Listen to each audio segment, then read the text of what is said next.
Same thing. Yeah. Let me see. It's still saying live on the thing. Oh, it had 9 seconds of our last one on there, and then it ended. Yeah, it's just not. It's not going live. So, maybe I need to reset the browser. Well, see, this last one, it was on there a minute ago. This last one here, and it was on there. Oh, were we talking? Yeah. See if you can play it. Oh wow. Okay, we're gonna go ahead and talk it out then, man. It looks like we're having a bit of a technical interruption earlier, but it paused. Yeah, we had we were going on a conversation about Luka, and we were talking about Kyrie Irving. Salim was giving an argument that Kyrie Irving could potentially be the best player on the Dallas Mavericks. Hey, Slim, you want to go ahead and continue the point you were trying to make? Yeah, I mean, if he got the ball, if the roles were reversed, because Kyrie would have to be as ball dominant as Luka is.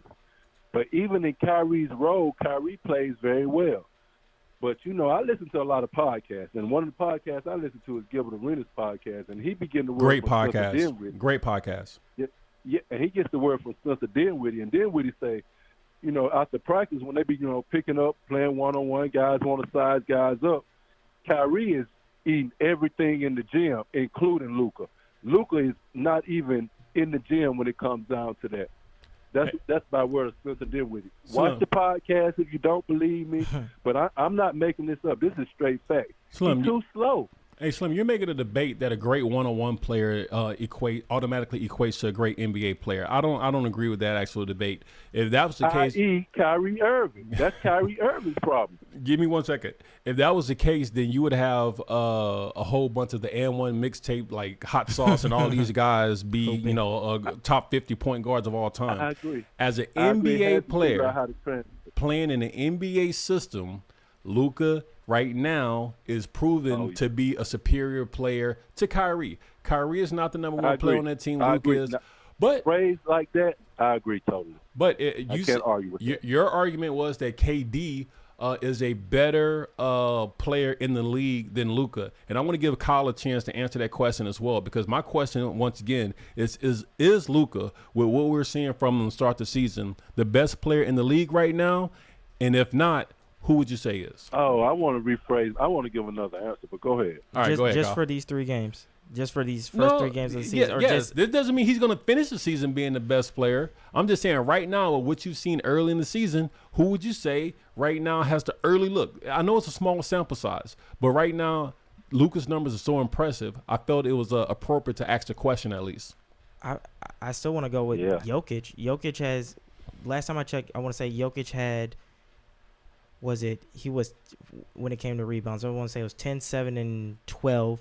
And then as far as points, I want to say he was over at least 30 points each of those games that he played. So, I mean, he's right up there with Luka. So, I still like Jokic. Jokic is he's just been dominating, So, I would say Jokic right now. Will he end up, being the best player in the league? Probably not. Well, I won't say probably not that, that. It'll be debatable. Yeah, it would definitely be debatable. But, yeah, I don't think it would end like that. You know what? I wanna shift from Luka really, really quick. While we're on the basketball topic, Slum, and I know you are a historian as far as basketball. You have a good knowledge of the game. I want to ask you a question, and the question does go to the big man over in Jokic in Denver. How good actually is Jokic? Here's my issue that I have with Jokic, and I have this conversation with a coworker of mine, and me and him go back and forth in some pretty good debates about Jokic. I think Jokic is a very talented player. In this league, I think he's probably one of the best players playing right now in the current NBA. But if Jokic played as a big man in the 90s NBA, when we had big men, when big men really as a whole weren't legislated out of the league, because I don't think there's too many real big men in the actual league, very skilled big men.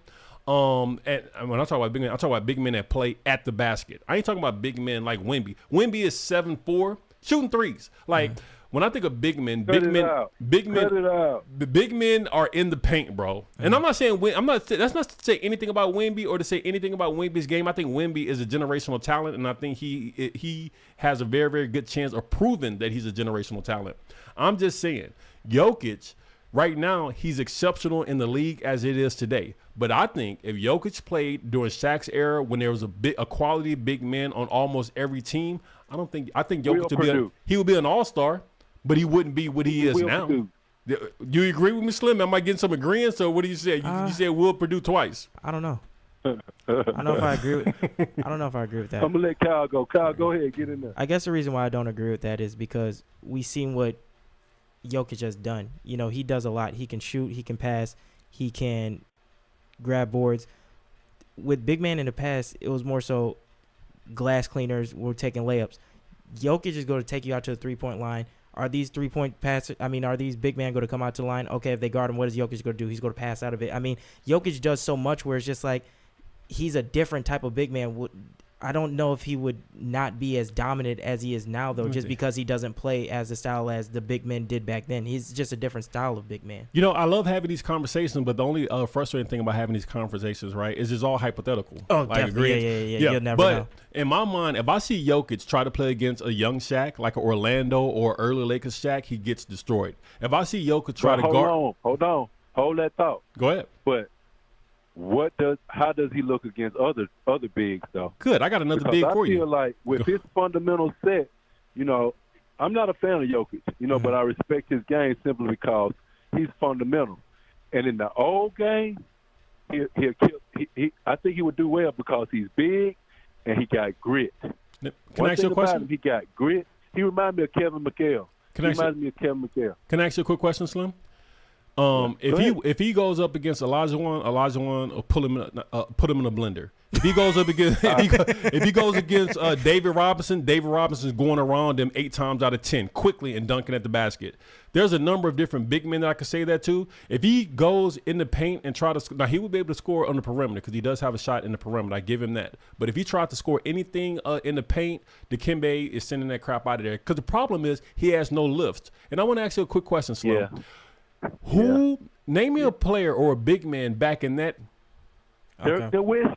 Yeah, okay. Because once again, I could see how an international player like Jokic could look at a player like Dirk Nowitzki because he's like, I want to play like him. Like players in my generation, we wanted to be like Jordan. Right. But players on the international level that's trying to get into the NBA, they look at their other international talents, and I think a lot of those players, including Luka, looked at Dirk. I want to be like Dirk, and I think Jokic has a lot of his game is patterned toward because Dirk also not an incredible athlete, but once again highly skilled, and I think that's where Jokic skills come from. And let me say one quick thing here, and this is where my whole issue with Jokic comes from. If I'm not mistaken, Jokic won MVP back to back. Yeah. I think he won it back to back. They were trying to give it to him 3 times. That's it. They were trying to give it to him 3 times. And when I did research, I couldn't find too many players, if any, that won the league MVP 3 consecutive years in a row. And for that particular matter, I was like, man, y'all get this guy the league MVP 3 years in a row. You're arguing that he's probably the best to ever do it, or one of the best to ever do it, and I just can't see it. Yeah, but you got to realize the numbers that he was putting up for those 3 years were insane. Like when I look back at the numbers, his numbers were actually better than Embiid's that year. When Embiid won. Go ahead. You got to not look at the numbers. You got to look at the eye contest because now you start disrespecting guys like Shaq, David Robinson, Tim Duncan. Like their numbers may not be as gaudy as Jokic, but if you remember the eye contest. Man, it's no competition. But those guys were winning games as well. Jokic is, he's winning games, but he's also having the stat lines as well. I mean, he's doing everything he's supposed to be doing. He's just doing it I say this. Go ahead. How I look at Jokic is take him off of Denver. Does he do that for Washington? The Wizards? Maybe. Oh, definitely. Maybe. But that's not the issue I have with them. Yeah, and I see the numbers, and that's the argument that people make is that he's putting up incredible numbers, which I agree he's putting up incredible numbers. But go ahead. I was going to say, like, who does Jokic has Jamal Murray. What's the other guys? Aaron Gordon. He got a squad around him. He's got a squad. He got a squad around him. He's got solid role players. Yeah. He's got solid role players, but with all greats, what do they have? They pretty much have solid role players. Yeah. I mean, if he were to go to Washington, who would he have? Who is it? Kyle Kuzma, Jordan Poole, solid role players. I think he would do the same thing. I think he'll do good with Jordan Poole there. He Jordan might do Poole better. Stretch Look, he might do better over there. Let me make this real quick point, and then we have to move on to our next segment because we're already over an hour, and I don't want to keep you guys here too long. But he put up great numbers. But I think the reason he put up great numbers, and I'm saying if he played in a league that had more serviceable big men, I don't think his numbers would be as good because you have more big men that would be defending him. Right now, he's a highly skilled big man that doesn't have to play against another highly skilled big man on a consistent basis, and it allows him to put up big numbers. That's all I'm saying. He going up against, what's that boy's name? Physicality. Yes, he's going up against guys like Ayton and stuff. Yeah, and I think he may actually be able to handle the actual physicality. He's a big body. He is another one of those, like I said, Luka and Jokic remind me of these guys on the Paul Pierce type where they aren't incredibly cut and defined, but they're very solid and they could take the bank. That's a great comparison. Like they can translate to any game, the old game, the new game. I think he'll be able to take the physicality on the floor. I think he doesn't have the lift to get his shot off in a number of situations. And then I'm not saying he won't because he does shoot the ball from behind his head and he shoots the floater very well. But we'll see. He make his free throws. And he makes his free throws. Highly skilled free throw shooter. Let's move to the next topic so I don't keep you guys too long, okay? We're going to go to college football real quick. And Colorado taking the L to UCLA. And I like this title because it says the bling is gone or bling gone. And when I say that, that's a double entendre, right? What you mean by that? The bling is gone because, of course, at the beginning of the actual season, they were very highly touted. Everyone wanted to get down to Colorado and see them. But now they're kind of dulled as an actual Lil Wayne story. Doing concerts. Exactly. They kind of dulled as a story and whatnot. And also the bling is gone because, of course, if you haven't read about it, and Slim, have you heard the story where they actually had their jewelry robbed out the locker room during the game at UCLA? Wow. Did you hear about that by chance? Yeah, man. I got wind of it. My ears to the street, man. I was like, whoa, I couldn't believe it. Got you. Colorado lost to UCLA. They're 4-4 for the season right now. Hold on. They didn't lose. They got their ass. Yeah. It was a tough one. That's like hilarious. UCLA did kind of push them around. The line has been a problem in all four of these L's. It's going to continue to be a problem the remainder of the year. And UCLA exploited that once again. They're Colorado, that is they're 1-4 in conference play in the Pac-12 this year. And they're on a 2-game losing streak. But once again, would either of you guys say that Colorado is a disappointment this season at this point with the 4-4 record? No, they're almost the best Colorado team that's been there. So I mean they're the disappointment to their I guess to the fan base who's been following Dion and Shador and following that program because you wanted to see them win a lot of games because that's what they were doing in Jacksonville, but I mean Jackson State, but I mean what do you do now? I mean they're going up against top ranked schools. Yeah. I honestly don't think they're a disappointment. I think, yes, the shine is off of them a little bit because they have taken 4 losses. But once again, this team won 1 game in the entire year last year.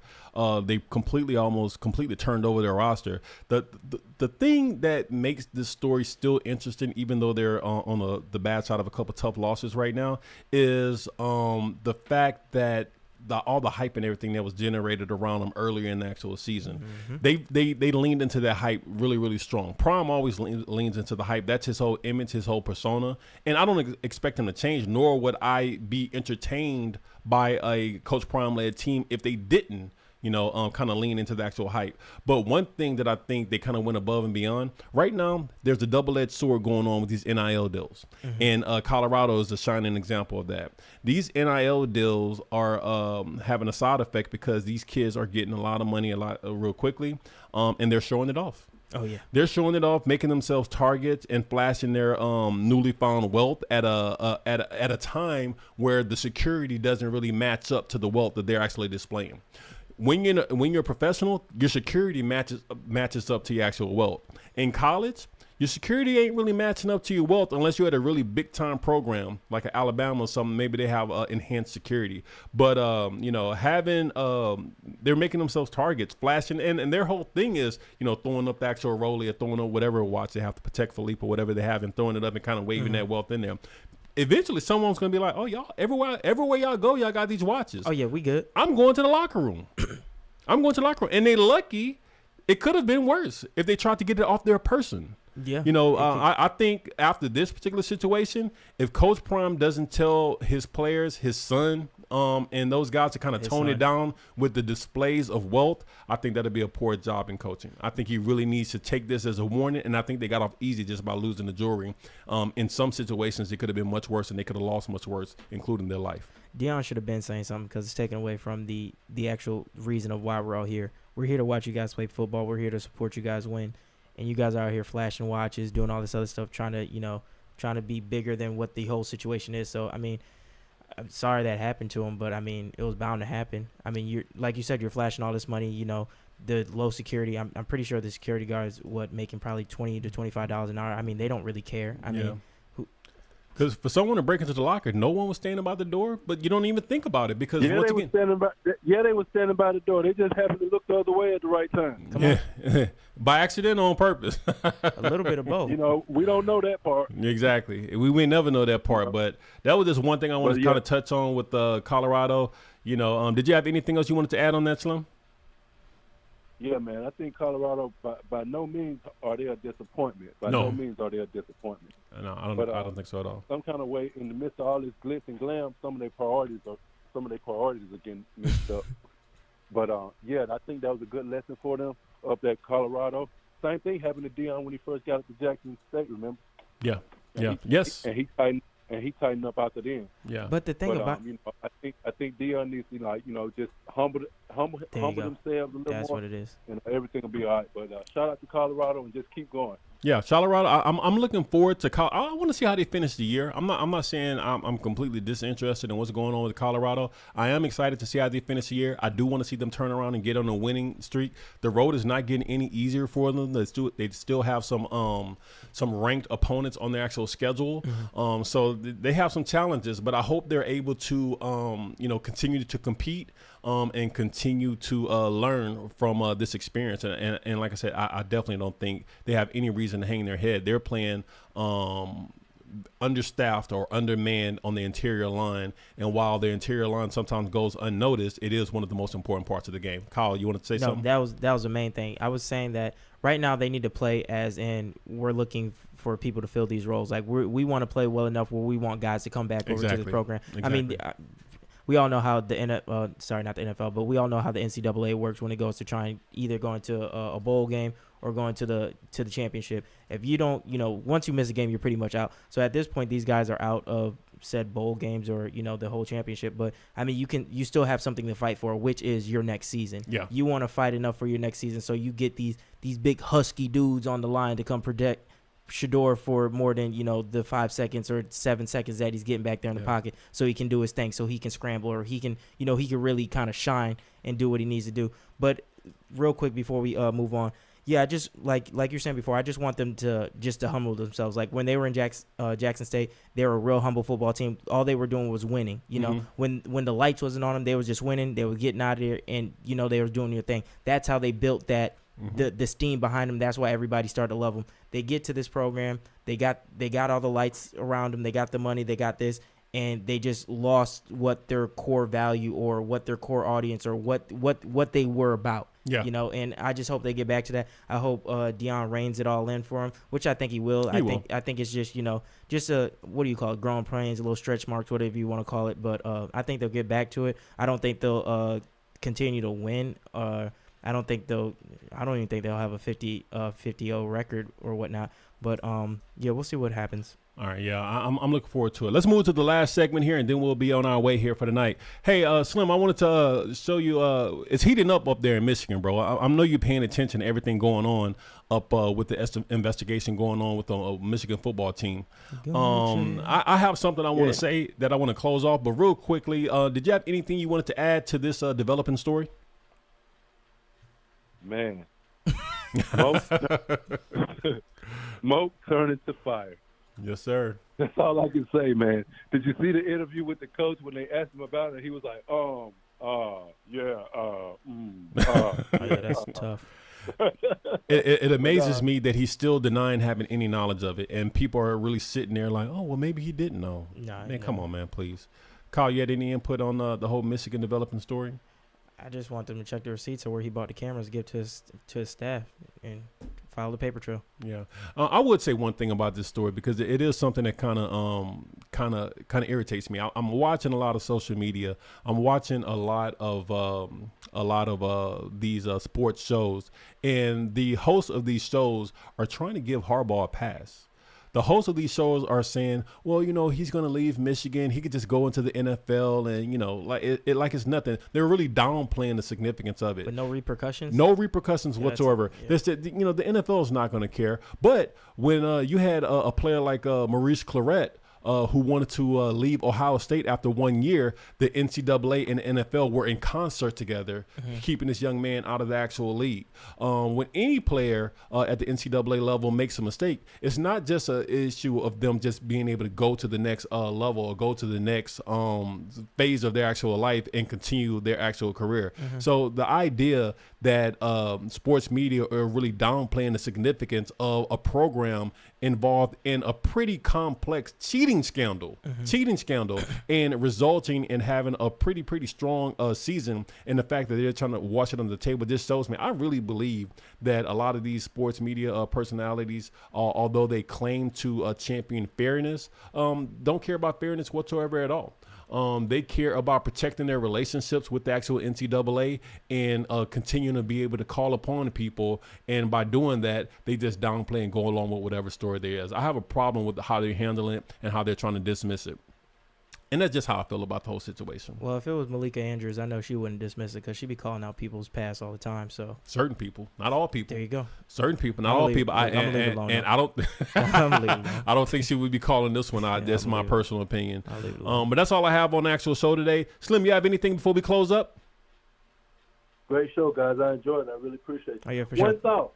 Hey man, thanks for coming in and talking some sports with us. We're gonna open up the phone lines next week. Maybe we can get some people to actually call in. We had a good showing of actual support on this actual show before we had our technical difficulty. You guys, if you catch this actual continuation of the actual show, check us out next week. We'll be talking more sports. Hey, that's all we got. Good night. All right.